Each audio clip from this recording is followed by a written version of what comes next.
최근 농촌진흥청이 벼 소식 재배를 도입한 논에 대해 생육 상황을 중간 평가한 결과 평균 수확량이 관행 재배보다 5에서 10% 정도 적을 것으로 예측했습니다. 그런데 시비량과 이양 시기에 따라 생육 편차가 커 표준 재배법을 서둘러 정립해야 한다는 목소리가 높습니다. 이현경 기자가 보도합니다. 최근 벼 소식 재배가 농민들 사이에서 뜨거운 관심을 받고 있습니다.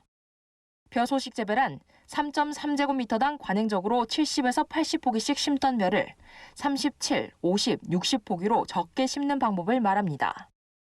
벼 한 포기당 심는 벼의 본수도 10개에서 5개로 줄이는 등 육묘 모판수를 줄여 육묘와 이양 비용 등의 생산비 감소는 물론 노동력도 절감됩니다.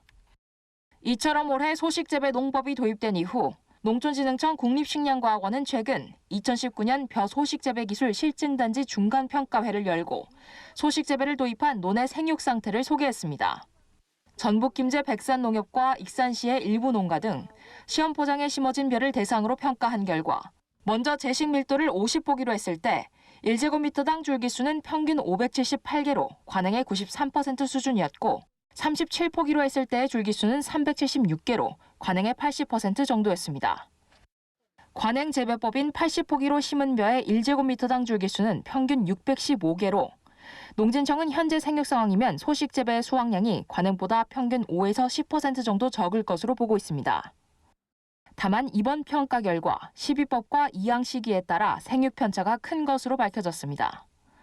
올해 소식 재배 실증 시험에 참여한 익산시 농가 40곳의 경우 37포기를 심은 농가 중에서도 1제곱미터당 벼 줄기수가 400개를 넘는 사례가 많았습니다.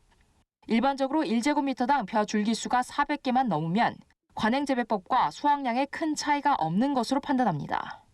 이 농가들은 시바르, 즉 300평 면적의 논에 비료를 10에서 12.5kg씩 줬는데 이는 관행재배법의 표준 시비량보다 최대 3.5kg 더 많이 준 셈입니다.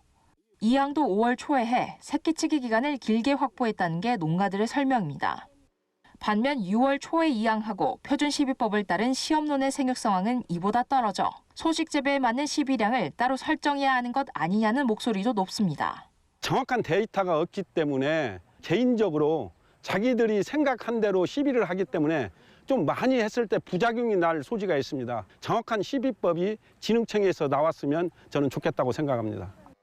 소식 재배를 통해 쌀 농가의 소득을 향상하기 위해서는 쌀 품질은 최대한 유지하면서 노동력을 줄이는 적정 재배법이 마련돼야 할 것으로 보입니다. NBS 뉴스 이현경입니다.